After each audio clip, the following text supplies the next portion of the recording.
ধুবুৰীৰ মবিৰকুলত ভয়ংকৰ পথ দুৰ্ঘটনা থিতাতে মৃত্যু দুজনীকৈ ছোৱালীৰ চালকজনৰ অৱস্থা অতিকৈ সংকটজনক আহত 5জনক অতি সংকটজনক অৱস্থাত চিকিৎসালয়ত ভৰ্তি কৰায় গণৰাজ্য দিৱস আৰু সৰস্বতী পূজাৰ আনন্দৰ মাজতে এটি দুখজনক খবৰ সৰস্বতী পূজা চাবলৈ ওলাই অহা এডল বন্ধু বান্ধৱী ধুবুৰীত ভয়ংকৰ পথ দুৰ্ঘটনাত পতিত হয় বন্ধু বান্ধৱীৰ দলটিয়ে দুৰ্ঘটনাটো ইমানেই ভয়ংকৰ আছিল যে থিতাতে নিহত হয় দুগৰাকীকৈ ছোৱালী বয়স 15 বছৰ নাম হৈছে শ্ৰীবাংগী ৰায় আৰু নিৰ্মালা ৰায় আৰু আহত 5জন ধুবুৰীৰ পৰা গৌৰীপুৰ অভিমুখে গৈ থকা AS17J5224 নম্বৰৰ এখন বাহনে নিয়ন্ত্ৰণ হেৰুৱাই পথৰ দাঁতিত ৰৈ থকা দুখনকৈ মটৰচাইকেল আৰু এখন ট্ৰাকত খুন্দিয়াই ৰেল লাইনৰ লোহাৰ খুন্দাত প্ৰচণ্ড বেগেৰে খুন্দিয়াই যায় ফলত অতি সংকটজনক তথা গুৰুতৰভাৱে আহত অৱস্থাত গাড়ীৰ পৰা উদ্ধাৰ কৰে স্থানীয় লোকসকলে আৰু ততাতৈয়াকৈ ধুবুৰী মেডিকেল কলেজলৈ পঠিয়ায় আহত আটাইকেইজনৰ অৱস্থা সংকটজনক আৰু এজনক গুৱাহাটীলৈ প্ৰেৰণ কৰে বুলি জানিব পৰা গৈছে আহতসকল হ'ল ক্ৰমে এক ৰিয়া সাহা ঘৰ গৌৰীপুৰ ৱাৰ্ড নং 3 2 জেনিফাৰ ইয়াসমিন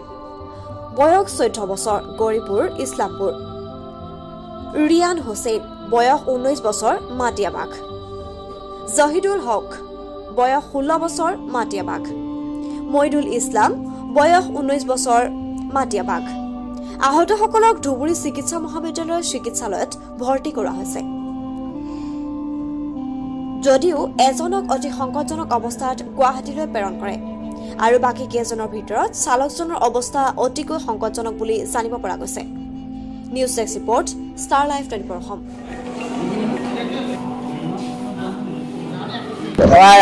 তোর বাইকো আছিল না দুর্ঘটনাটো কেনেকে হল কোনেও নাজানে কারণ রোডটো সেইটো অবস্থাত মানে কোনেও না আছিল ইয়াত কিন্তু গাড়ীখন ধুবুৰীৰ পৰা আহিছে নে গৌৰীপুৰৰ পৰা আহিছে কোনেও গম নাপায় এনেকুৱা অৱস্থাত আছে গাড়ীখন এতিয়া মানে কোন ফালৰ পৰা আহিছে কোনেও মানে ক'ব পৰা অৱস্থাত নাই যাত্ৰী গাড়ীখনত সম্পূৰ্ণ মানে 6জন থাকিব লাগে আমি চাগে 6জনক পাইছো আমি 6জনক উলিয়াই আমি মেডিকেলত পঠালো 6জনৰ ভিতৰত 4জনৰ অৱস্থা খুব সংকটজনক তাৰ ভিতৰত 2জন মৰিছে বুলি আমি খবৰ পালো এতিয়া কেনেকৈ মানে আমাৰ ইয়াত মানে এটা সমস্যা আছে দ্বিতীয় অফিচৰ কামখিনি ইয়াত কৰায় দুফালে ৰাস্তাত জাম হৈ থাকে গাড়ীবোৰ লগাই থোৱা থাকে তাৰ কাৰণে হ'ব পাৰে চাগে না না বাইকবোৰ সাইডতে আছিল কিন্তু ট্ৰাক আৰু ডাঙৰ ডাঙৰ গাড়ীবোৰ মানে দুফালে ৰখাই থোৱা হয় দ্বিতীয় অফিচৰ কিবা কাম হৈ আছে